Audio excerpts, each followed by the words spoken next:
every few days.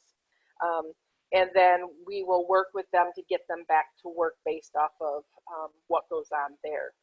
Then you have to do that with every person that they had close contact with. We've been very successful at catching quite a few people and not having them introduce their symptoms into the facility. Thank goodness our Montcalm County, Michigan facility has not had any, but I have other facilities that I've had multiple cases. We got on it quickly, got them out of the building, followed our procedures, and now things are going smoother. So this really does help and work.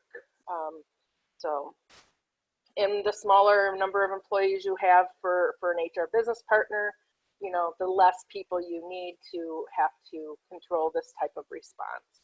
But in a small business, you know, the crisis response team, somebody on that can be the rapid response team.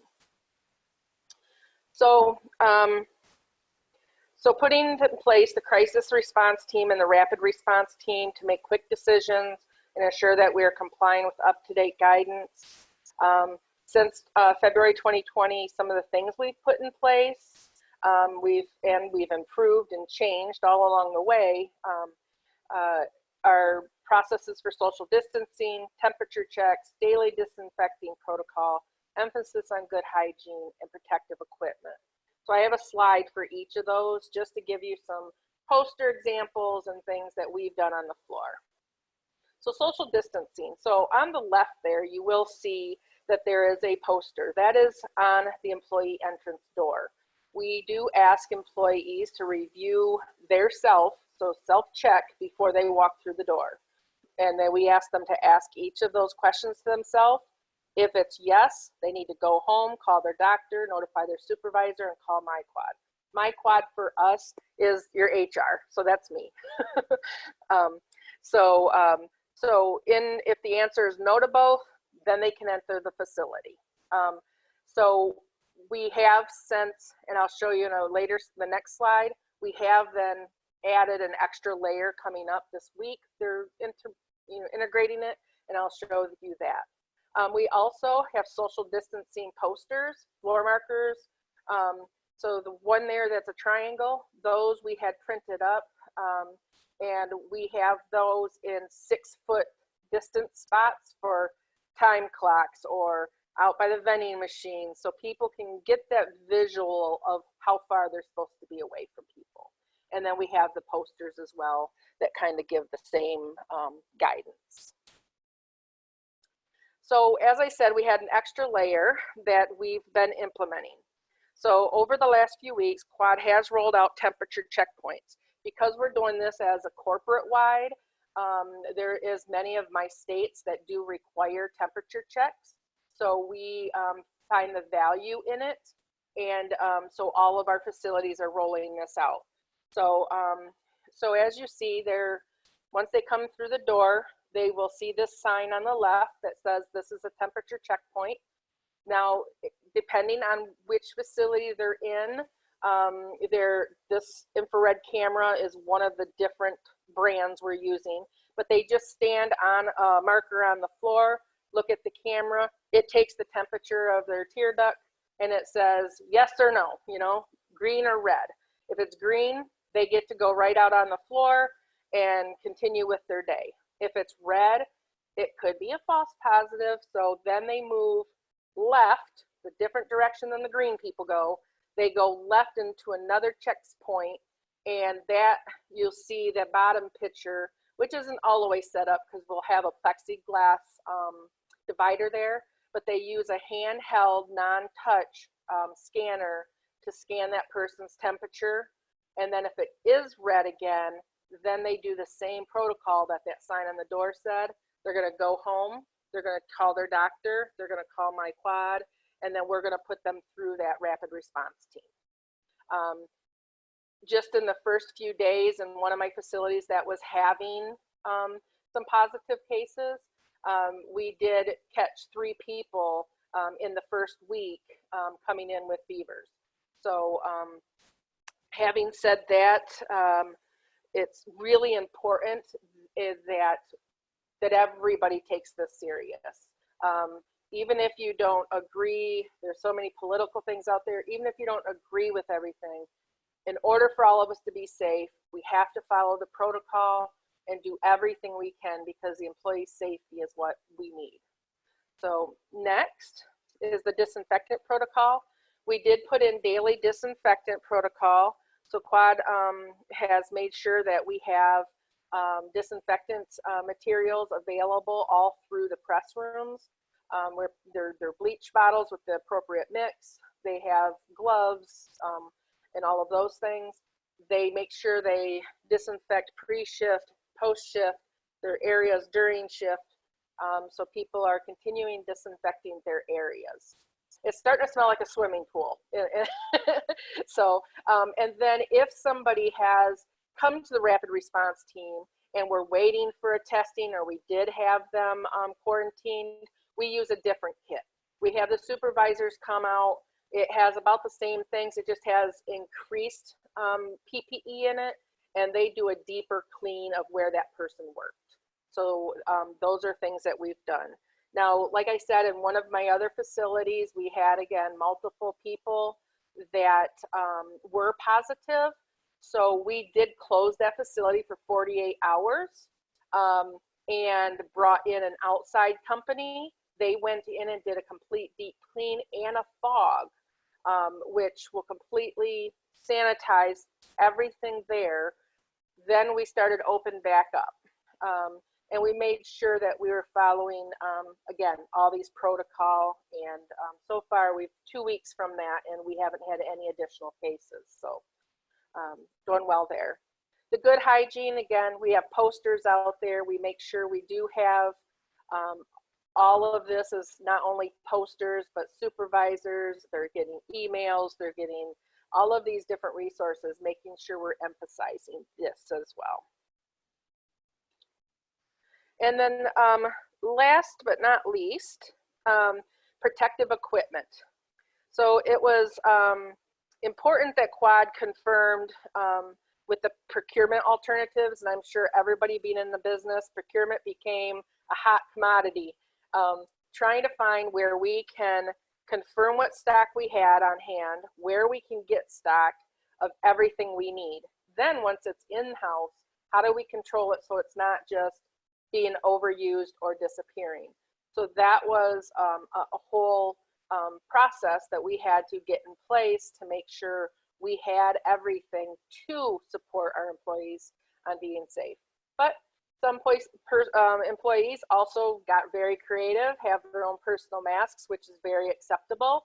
So we do have a poster out there just so they can keep in mind that it has to be conform to our safety things. So it has to be secure fitting, nothing loose or dangling.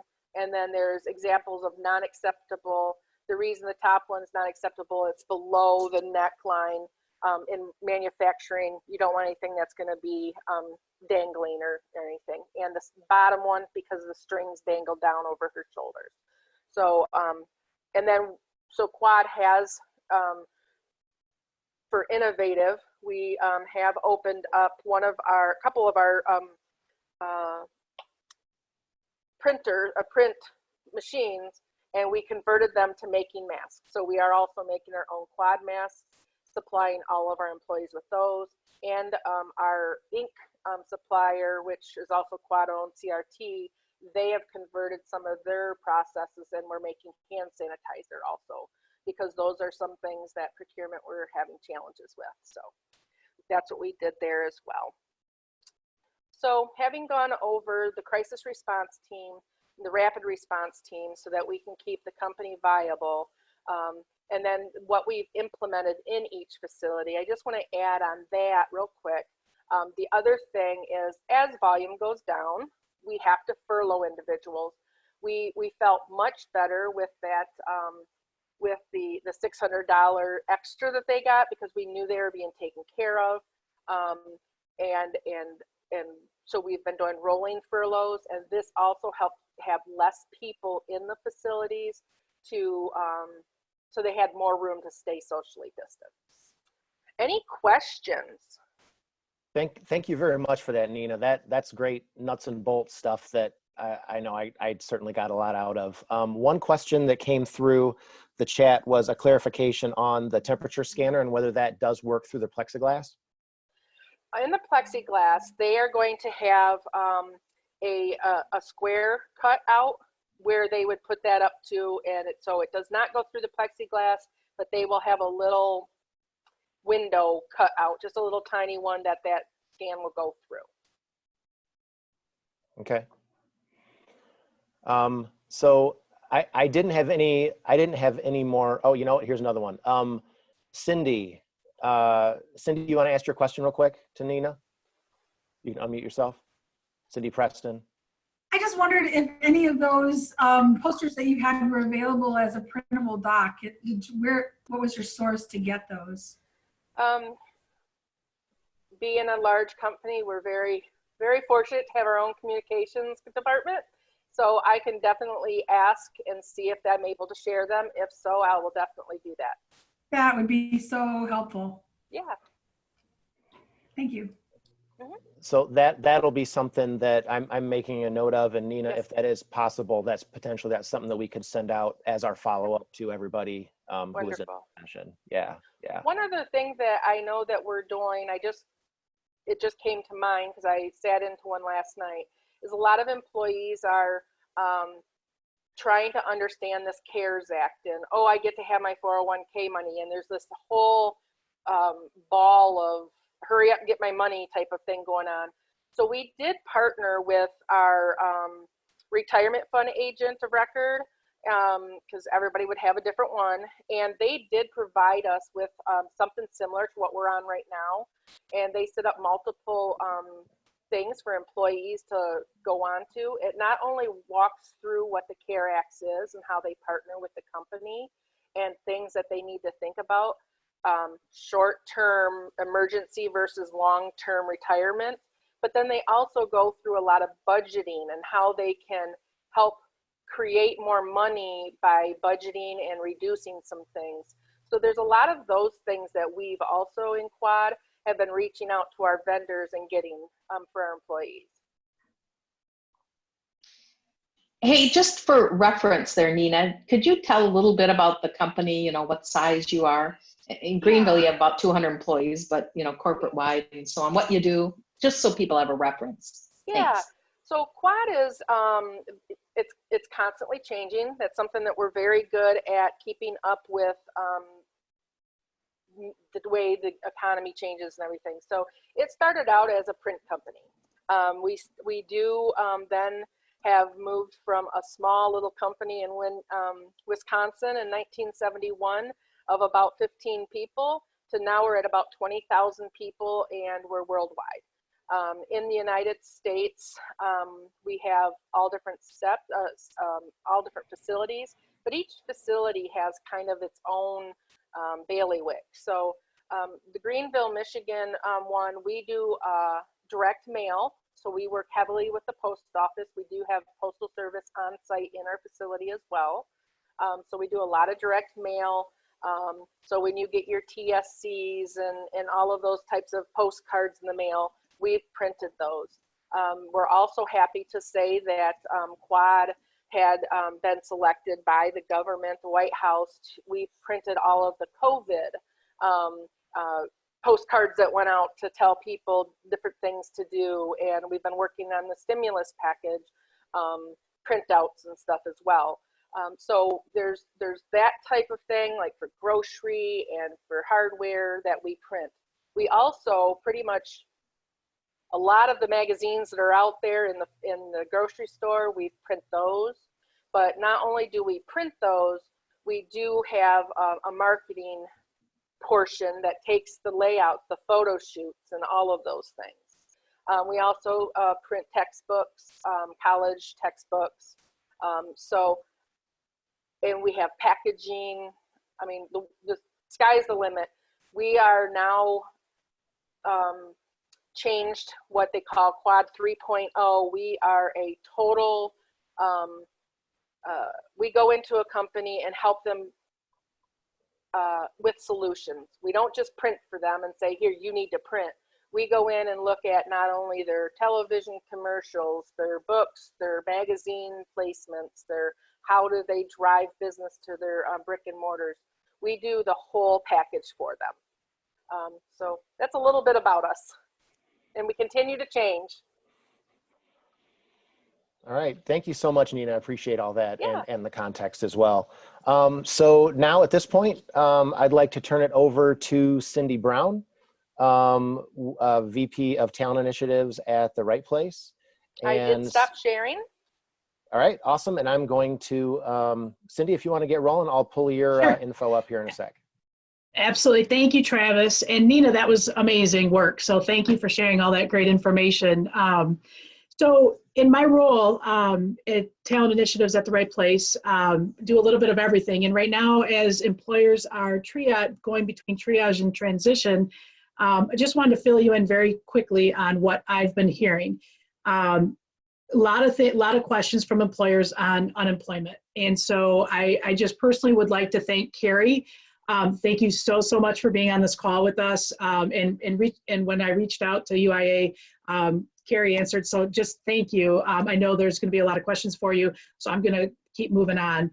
And but basically, we'll have a slide up that's going to walk you through some of the things that relate to the resources that I've been, hearing the questions. What, as employers, what do we do about employees? What do we do about, how do we find employees? What can we do? So I want to just really talk about West Michigan Works. So they're doing a fabulous job. They transitioned from in-person to virtual very quickly when needed. And they're going to be hosting their second virtual job fair, May 20th and 21st. As an employer, you have the opportunity to register by May 8th.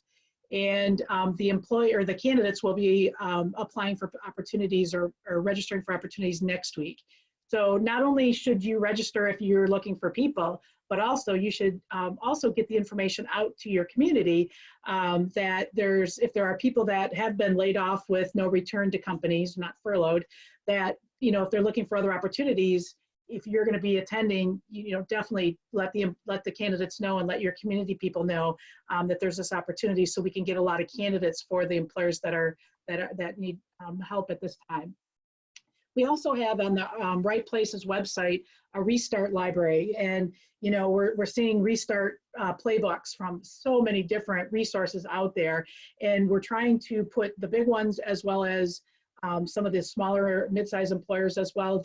Whatever we receive, we're putting up there so that you as manufacturers and employers can see how do I restart my business if I haven't had to do so yet, and what does that playbook look like? Nena gave a great example of what they've been doing. So we understand that every business is different, but we know that you need to start somewhere, and these playbooks are a great place to start. From a partnership perspective, we have a strategic partner that's in-house at The Right Place called Hello West Michigan. And I just want to touch on this briefly because Hello West Michigan was started officially 10 years ago, 2010. So you can imagine it was right around the Great Recession. And the whole purpose of Hello West Michigan is to attract talent to West Michigan, as well as then help them get connected. And we were started in the Great Recession, and now we have this situation that we're going on through right now with COVID-19. I will tell you, I'm seeing a lot of people that are looking to move back home from big cities. So we focus in on the boomerang, the Michigan boomerang specifically, and I will tell you, this is, as things begin to maybe, get back to, what sense of normal or the new normal or whatever it's called, we're going to see people wanting to move back. So there will be candidates that are looking to relocate back to the area with a Michigan tie, and they'll be bringing people with them, their family members. So just keep that in the back of your mind that, yes, it's tough right now with our candidate pools. And at the time before COVID, we were low unemployment. Now we've got a higher unemployment, but there's still going to be people available for opportunities. In addition to that, we also have West Michigan Intern Connect. So the pipeline, what do we do with our pipeline? And not the K through 12 pipeline as much I'm talking about right here, but like a more fluid pipeline. What can you do right now as employers? if you were going to have an internship program and you're still debating, please, if you can financially afford it, please do it. We have resources that are available with an employer internship training session on May 13th, where we're going to have Spartan Nash as well as OST, so a larger employer and a smaller employer, both talk and give experiences and give their best practices on how you would continue to have an internship program and have it remote during this time period. So a lot of good information about candidates and what do we do, and resources like the West Michigan Works Job Fair and their website with their information too on how to get a hold of them for you to take a look at. One last thing I want to just touch on really quickly is we will be very excited to have a representative from the Department of Labor Economic Opportunity, LEO, who's going to be speaking with a group of our employers on Friday at 11 o'clock specifically about the WorkShare program. So there's been some new updates, some different things that are pretty employer friendly for our employers. And so we want to make sure that you are able to get your questions answered. So that that will be at 11 o'clock on Friday, May 8th. When Travis sends the follow-up, he'll send that information as well, and you can register for that webinar too. So once again, you know, your business developers that Travis introduced, they're there for you. They can get to me. He'll have my information on there too. You can connect directly with me. Whatever we can do to help answer your questions, and if we can't answer them, we're going to get to the right players so that we can make sure those questions get answered. So with that, I'll turn it back over to Travis. Yeah, thanks, Cindy. And you mentioned West Michigan Works on here as well. And just a little bit of clarification, the way our region is broken out, we do have two West Michigan Works, or excuse me, we have two Michigan Works organizations serving our region. There's West Michigan Works and then Michigan Works West Central that serves the northern portion of our region. And I believe Shelley is on the call today. Shelley, is there anything you wanted to elaborate on from your perspective for those counties that you serve? Sure, thank you. So Michigan Works West Central, we actually too are holding virtual job fairs the week of May 18th. Jonathan Epley is on the call here. He is our business services rep that covers Newaygo County, and then Oceana and Lake County, Mary Bennett does. So they are reaching out to employers. I know Oceana County, there's a ton that's interested in it. So stay tuned for that information. John, I don't know if we have the dates nailed down yet. We don't know. We're still working with employers to kind of set those dates based on their availability. Right. So we will be promoting that as well. So that's for the northern 6 counties of Region 4. Thanks, Travis. All right, awesome. Thank you. And I believe Olivia from West Michigan Works that serves Ionia and Montcalm. Olivia, anything you want to add from your perspective? Just the same, just reiterate that our job fair employers can register by May 8th. We had a good turnout the last time that we did this. So this is our second virtual job fair, and it will be May 20th and 21st. Employers do need to register by May 8th in order to participate. And then they are set up in 15-minute increments for you to have a conversation with a potential job seeker.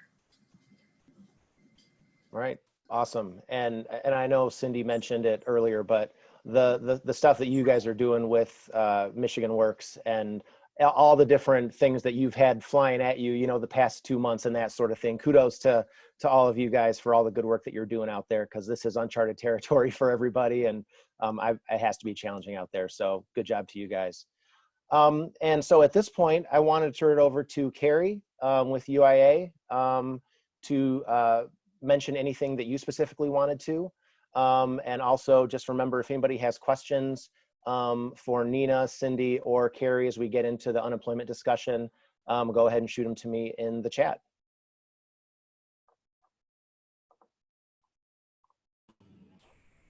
All right, good morning, everyone.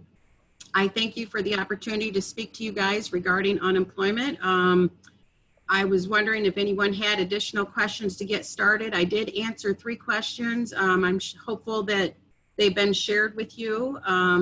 So I'll just go ahead and allow you all to start asking your questions. So One question that was asked, and I do have those answers that you sent out, Carrie. I'll bring those up on screen here in a sec. But one question that we had right out of the gate, Nancy, do you want to ask yours real quick? Nancy, you still on? Yep, I'm still here. Hi, Carrie. Is there a direct email or phone number that we can get a hold of Michigan Unemployment? I know they're bombarded right now, but we have I'm sure we're the same with everybody else. There's some people that aren't getting it, some people that are. We really can't tell when we're being responded to. To be quite honest, the lines that we have are the 866-500-0017 number. That's the claimant customer support line. In all honesty, if I'm talking to an employer and they need assistance, I just give them my email address. And I don't have a phone number at home because when we came home, we didn't bring our work phones. So email, I think, is probably the best way. And then I can get it to a connection to help out that employer with their folks that still may be having some issues. Understand we've got almost over 100,000 issues that we need to close.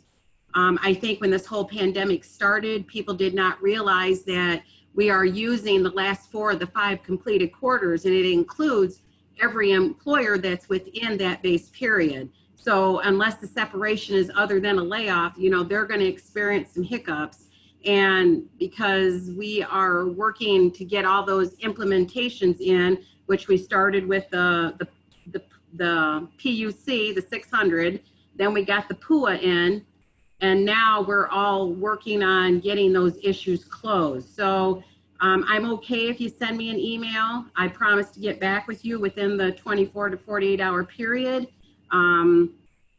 But just know that our warehouse is about 3 weeks behind because of the large volume of mail that we are getting. I think we're scanning in right now 420.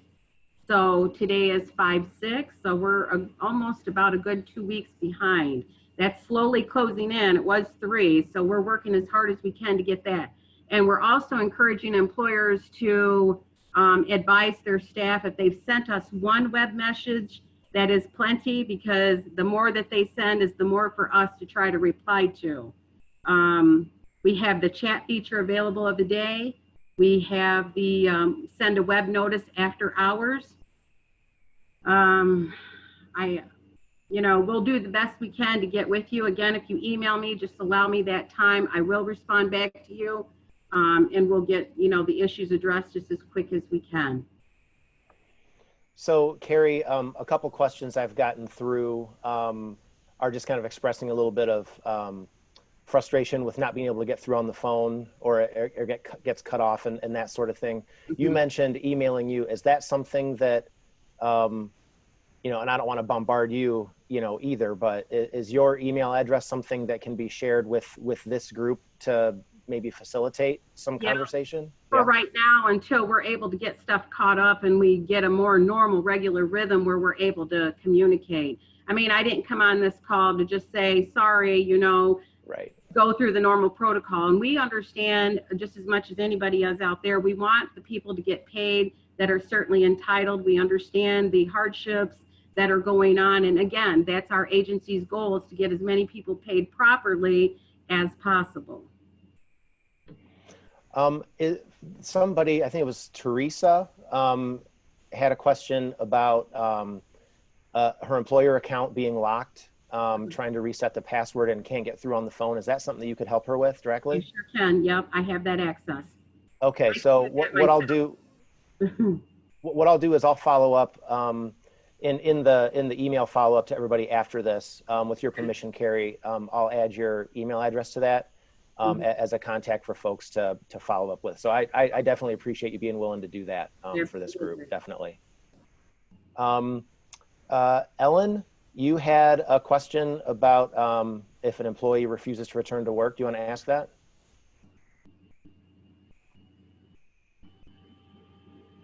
Ellen, are you still on?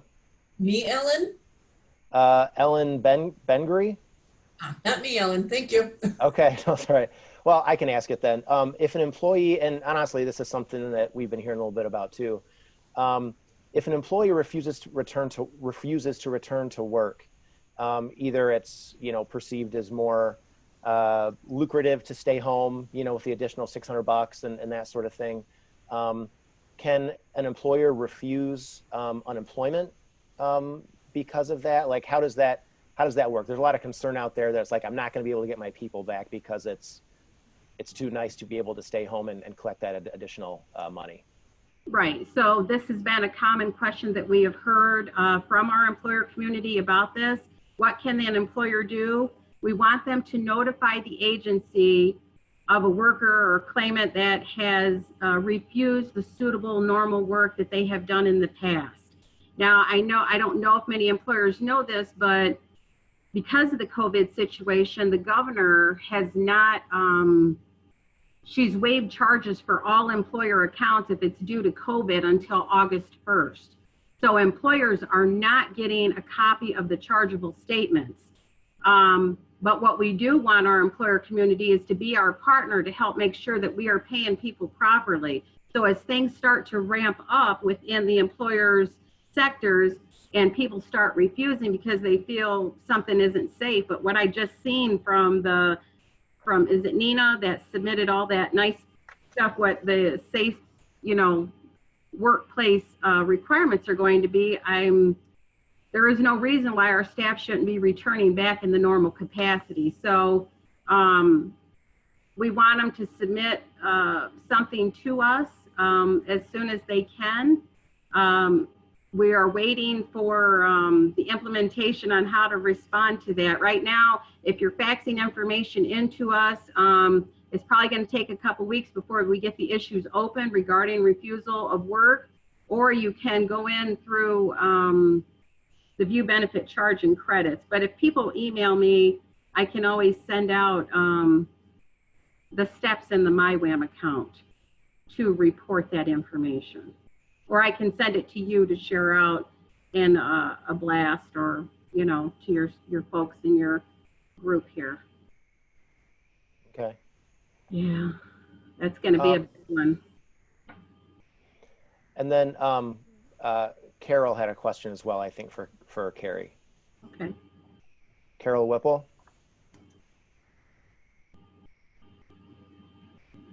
No? It was kind of a specific question, I think, regarding an account and how it's showing in the system. So maybe that can just be a follow-up via email. That'll work. And then Lorenda Davis, you had a question? Yes. Can you hear me? Mm-hmm. So do we report as employees trickle back into work? Does the employer reply to the return to work date on our account?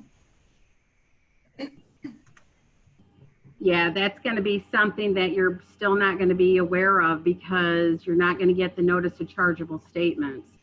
But I would make it very clear to people as they're coming back to the full-time status that you're going to receive a cross-match forms, which we do every quarter anyway. So as the second quarter gets ready to end, we'll be sending out the cross-match forms to validate each week that these people collected unemployment, that if they had wages that they reported, and if they didn't, we certainly will set up restitution.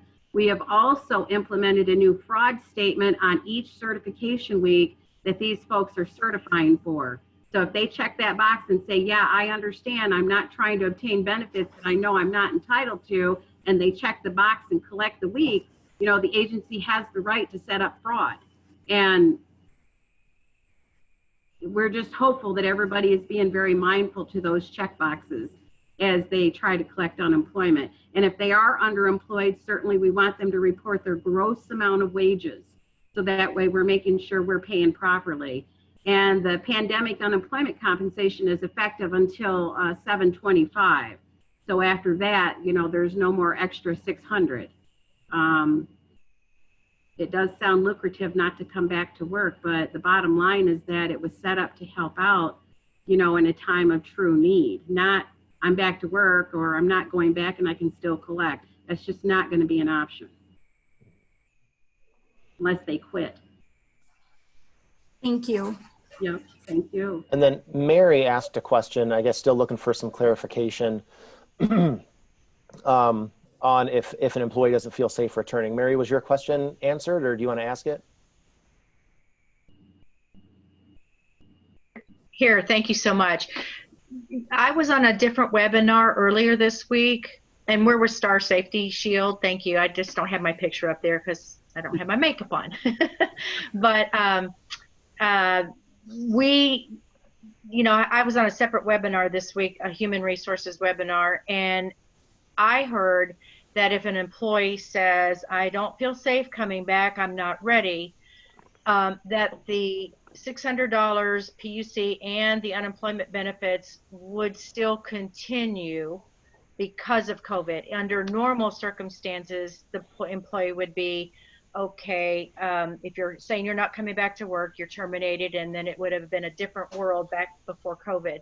So I guess I'm still not clear of the PUC payments and unemployment benefits. If they don't feel comfortable coming back to work and they say that,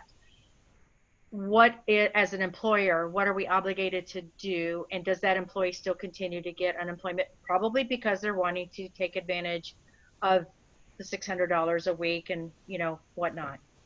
Right, so just based on what I've seen with what Nena has showed everyone regarding the safe steps that are being incorporated, the employer is going to make sure that the work environment is still very safe for everyone to come back. We're still doing the social distancing. We're wearing the PPE gear. The spacing is correct. We're doing the temperatures. We're doing everything you can on the employer's side. What's changed is the fear that I might, get COVID while I'm at work in a safe work environment. You still have to go through the process and protest until the agency gets all the facts.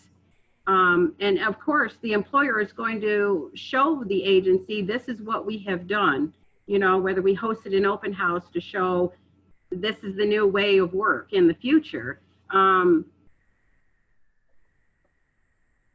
We just going to have to rely on the employer to give us all that substantial information that they've done to make the work environment as safe as it can be. And we're going to, give a decision on that issue if they had good cause to quit, which in all honesty, it doesn't sound like they're going to really have good cause to quit because you're doing all the necessary steps you can to make sure everybody is safe. I looked at those sheets. Those are very informative and very clear, and I'm sure most of you have probably already adopted them if you've already started the back to work process. So we would encourage you to protest and give the agency that information of what you have done. They may continue to get paid until we get that decision out, because once somebody's in pay status, we can't take them out until we've issued a decision to hold them ineligible or disqualified for unemployment. So there were a couple other questions that were submitted that appeared to be pretty specific to a particular issue or client or that sort of thing. Carrie has been super awesome about responding to questions that Cindy and I put together in our rural team. So what I'm going to do is just kind of defer those to have you follow up with Carrie after this and ask those specific questions. And since we only have a few minutes left, I wanted to kind of open it up to the group. And Nena did an awesome job of kind of explaining kind of what their company did to kind of deal with this and to make things as streamlined as possible and that sort of thing. Kind of adapting to the new normal. I'd be interested in hearing what anybody else out there, what your company has done. It could be some big aha moment you had, or just some sort of little detail that just made life easier at your company dealing with this stuff. So any best practices or bright ideas for anybody to share? Kind of open forum right now.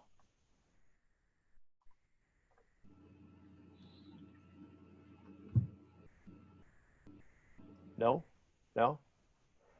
And anybody who's working with different companies out there? Cindy, you talk with a lot of people. Ben Wood with MMTC, you talk to a lot of folks. Anything that you guys are hearing or seeing out there that maybe hasn't been brought up in this conversation yet?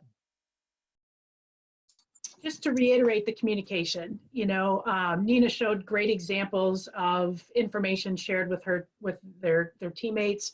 You can, when you figure out and configure your office space or your factory floor, however it is, take pictures and send it to the team and let them know ahead of time, this is what it is.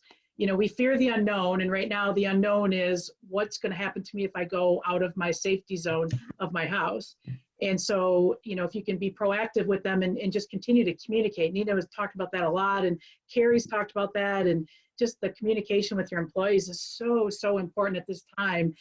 Maybe that would alleviate some of that thought about, well, I should just stay on here because it's better to get the unemployment. I'm going to make more there or do whatever, because the long term, your company and your opportunities are going to be a lot better than that short term little jump in their spike if, in their pay. So communication. I would agree with that, Cindy. One thing that has been coming to me a lot, a question is the HIPAA rules, the HIPAA regulations, and, doing temperature checks. Is that legal? So I'm getting a lot of legal questions about this. And of course, I am no lawyer and I'm not an HR expert. So, this was all very good information. And Nena, have you ran into any issues, any employees saying, hey, you can't check my temperature, you can't ask me all these questions and what I do in my spare time? Has that ever been a concern or an issue? I know we have a lawyer that we do have our conversations with. And as long as we're trying to, when we're taking the temperatures and stuff, as long as we're trying to, we don't have a bunch of people standing there watching them, and if they get a green or they get a red, there's one person at a time because they're having a 6-foot distance. So as long as we're trying to keep their privacy, we haven't had any employees refuse or anything.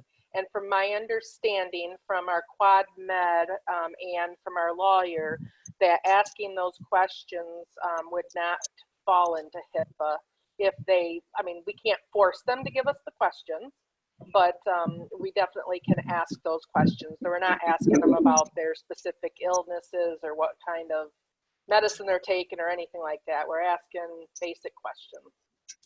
Yeah, and then we are forwarding them to their doctor. We just ask the screening questions that CDC has, and we're forwarding them to their doctor. I would assume that since it's a safety issue, that it's legit to ask those questions. But again, I don't know. So I think the information on here is very helpful. That's all I have. Travis, I'll hand it back to you. I did see, 2 more questions from Cindy and Amy come in. Yep, and Melody had her hand raised a little bit ago. So Melody, you had a question? Yeah, I'm sorry. My name is Melody, and I actually just wanted to share. You asked people to share kind of what they're doing in their businesses to help things along, and I just wanted to share that I do CNA training, and I have 3 schools in the state. And so we are training the frontline healthcare workers, and our business never stopped. So we had to immediately implement plans right as soon as everything was mentioned back in March. So we jumped on the ball right away, and we started making sure that we were taking measures to prevent the spread of infection in our training facilities, and as well as our students that go to the nursing homes for training too. So just kind of a different outlook, I guess, on from what we have as opposed to some other people, because we're right in it. So we're just doing everything everybody else is. We're making sure everybody answers questionnaires when they come into the classroom. Everybody's entering through one door. The teacher's doing temperature checks on all of the students. We're logging everything. Everybody has to wash their hands upon entering and exiting the building. We're gonna start implementing every 2-hour sanitation breaks, just where everybody can make sure that every 2 hours they wash their hands. They've been taking care of themselves, because not only is this about everybody keeping clean, but this is also about people being healthy and taking care of themselves and making sure you're sleeping and making sure you're getting proper nutrition. And, so I think it's important that we also make sure everybody's not only being clean, but being healthy and supporting that in them too. So that's just some things that we've done as frontline healthcare workers training, and it seems to be working pretty well, and we have had everybody on the ball and compliant with everything that we're doing. So I guess if anybody has any questions about any of that, I'll be willing to answer them. Yeah, thanks for that, Melody. And I did want to point everyone to the chat box real quick. There were a couple of folks. Olivia with West Michigan Works commented that they can also assist with any password resets and that sort of thing that you might need. So you can contact your Michigan Works person for that. And then Harmony with Consumers Energy, she wanted to let everybody know that there's some resources out there if your businesses or employees are struggling to pay your energy bills and that sort of thing if you're served by consumers. So her information, and there are a couple of contact numbers there in the chat string, just as an FYI for everybody.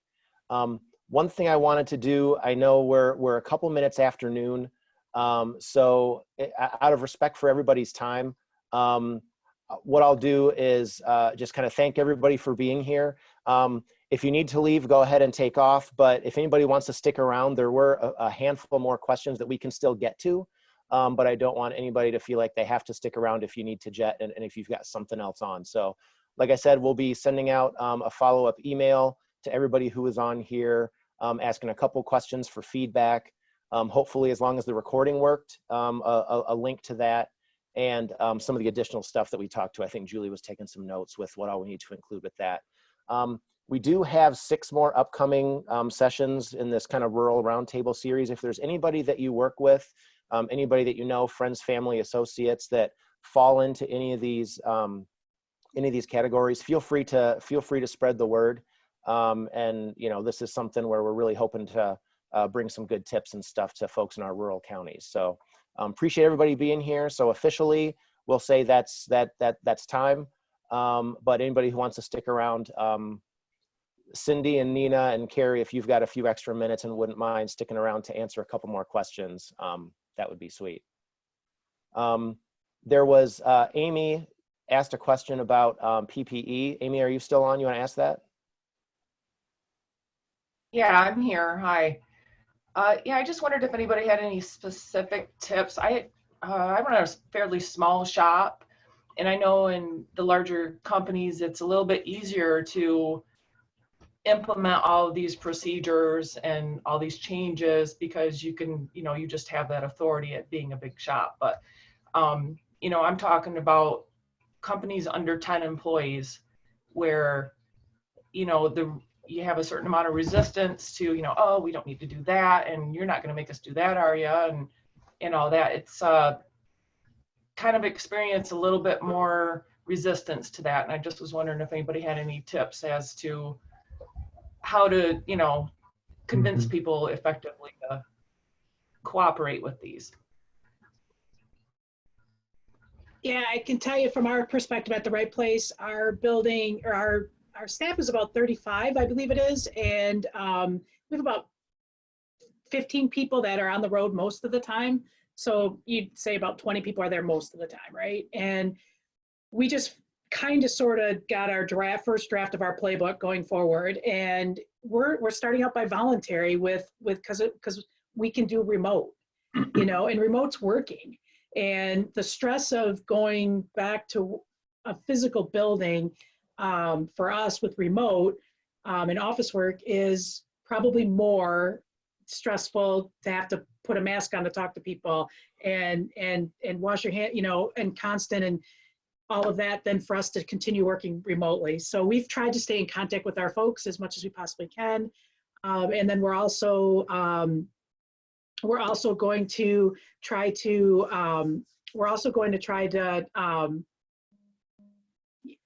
our plan is not as intense as Nena's was, because obviously on the manufacturing floor, but we're trying to be that both, where it's personal responsibility, and it's like the last person spoke that talked about it's the human psyche and everything that's going on with the human being. You either, now it's gotten so political, you either believe it or you don't, and I'm going to do this or I'm going to do that. And we're trying to stay neutral with all of that. So I know we're an office, so it's a little bit different than a manufacturer, but we're trying to stay in contact with our employees as much as we possibly can to explain why we're trying to do it. If you don't want to wear a mask to the grocery store, that's your choice. But if someone else is sick and they give it to you, you're the one that's going to be in the hospital, and you're the one that's going to be, and if you want to take your chances, okay. But, you know, I guess, I don't know, it's more of a, is the communication with the people and why we're trying to do it, right? Because it gets more into, instead of being, you know, you got to do it. It's more of a, hey, this is why we're trying to be safe, so we don't have to go through it at our location. I don't know if that helps because we're more of an office than a manufacturer, but. Amy, if I can step in, and Cindy, you made some really good points. When it comes to PPE, I try to be known, and I guess I am known for making things simple.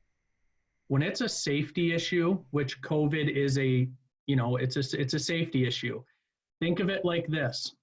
There's jobs where I've worked where I was dealing with steel, aluminum, dyes, whatever it was, and because of the weight of the products that we were dealing with, we had to wear steel toe boots or a composite material where the steel can, if it comes down, the steel doesn't cut your toes off. That's a requirement because it's a safety issue. This is a safety issue. So I think, to answer your question, if they want to, for the lack of a better phrase, argue the point of PPE, face masks, face shields, safety glasses, whatever it is, not only is this an executive order, I mean, this is a safety concern, and you're affecting the health and well-being of those around you. You as a business owner are allowed to set standards and require people to wear certain safety stuff. And I see Nena shaking her head up and down, which makes me want to keep going because I think I'm saying this right, Nena. Thank you. But that's your call. And I don't think attacking them is a good idea, but I think educating them and saying we're doing this to keep you safe. And if OSHA walks in here and you're doing something just like if you were handling a dye and you don't have the proper PPE on, we're going to get fined. You know, so this is really not up for discussion. This is what it is. And, you know, just educating them on that, keeping those communication lines open. And as things change, you know, you can update them. But yeah, that's the biggest thing, Amy, is just, it's your house, your rules. And if it kind of sounds blunt, but they pretty much have to abide by that. Yeah, and I found, you know, how we've addressed it is pretty much the same, even though we're a lot of different facilities, but a larger company. We have come down to the fact of if people, even supervisors or managers, are not taking these implementations of things serious, it can lead to disciplinary action. But we want to educate all of them, but if it's just blatant and they're like, none of my people have to do any of that, that's going to be blatant, and we will definitely, you know, our values of a company, we want to keep somebody safe, so we're going to have to implement some disciplinary action. Thank you, guys. Cindy, Preston, you had a question about how much you can or can't communicate with laid off employees? Yeah, I did. I have all of our staff, we're small, I'm a Habitat for Humanity, so our restore is not open and they're laid off. I know I can text them and say, you know, thinking about you, hope you're having a good day. But can I tell them anything legally about what's going on at work or what changes are happening before I call them back?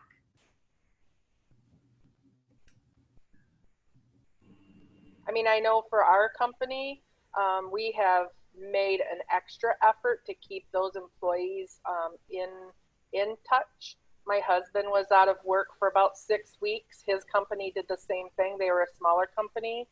They did do mass text messages, just giving updates, and communicated some of the things that they were putting in place for upon return, so that when he had to return this last Monday, he wasn't scared of the unknown. He knew they were going to have some COVID training. They were going to have PPE, and that they were going to learn that first before they stepped out on the floor.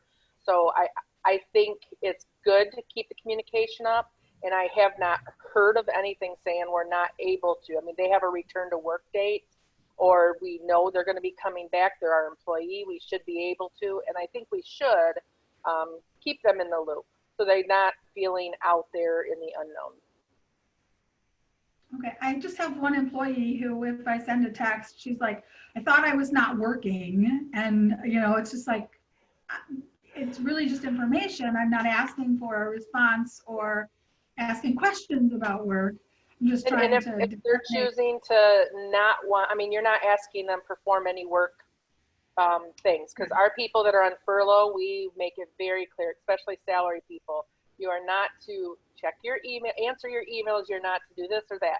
But the updates, they can choose to go out there and look up if they would like, or read those. So if she's asking you not to text her, then I would just comply with that.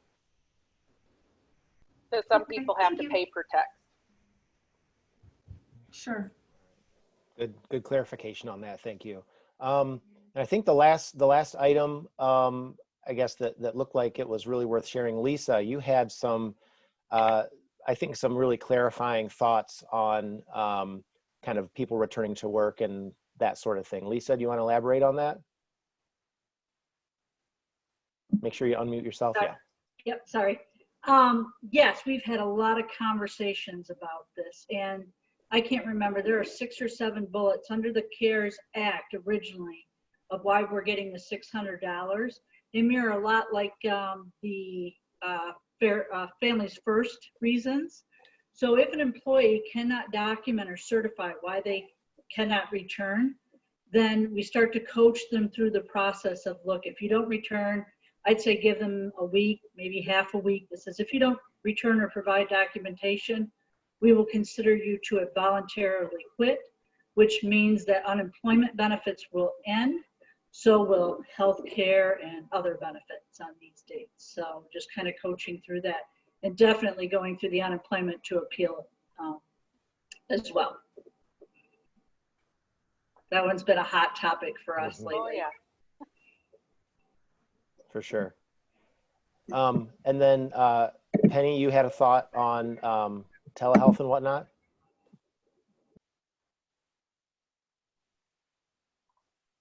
Yes, I'm Penny Dennis from the Right Door, Ionia, Michigan. I have been amazed the difference that this has made in our organization as a whole.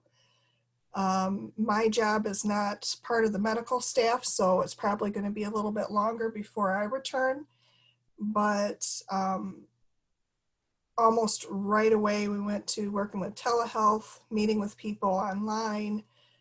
We do have some people in the office, but it's mainly the nurses, the doctors, and that's even very limited. Our leadership staff has been there, and they've been fantastic at letting us know what's going on, and we still get emails about safety and what to do from the administrative person that takes care of that and our hazard response. But it's just been such a eye-opening experience. And my experience working with people, helping them find employment, I've had so many people that I've worked with that have had trouble with computers. And that was probably one of the biggest challenges I've had in my career, is working with people who don't know how to use them. So it's just been a really great experience with a lot of these people now being forced to use a computer. To be able to keep in touch and to be able to have their appointments online. So yeah, I've just been quite impressed by the whole process. I know we also been putting out different Facebook, short live series and, whatever, we can do to, I just think it's great. They're just trying to keep our staff excited and motivated the best we can, because we really are working with the people, trying to keep them positive that are, at more critical risk at this time. Yeah, thank you. Yeah, definitely adjusting for everybody. That's for sure. I know it's kind of starting to sound kind of cliche, but this new normal is something that we're all going to be dealing with for quite some time. So I guess with that, I think we've pretty much covered everything question wise. I'd like to thank everybody for being here today. On behalf of the Right Place and our rural team, certainly appreciate your time. Feel free to reach out to any of us who serve your counties if there's anything we can do to help your business during this time, and be looking for our follow-up email with some additional info and all that good stuff. So I guess with that, take care, everybody. Stay safe, wash your hands, and enjoy the rest of your week. Thanks. Thank you. Thank you. Bye-bye.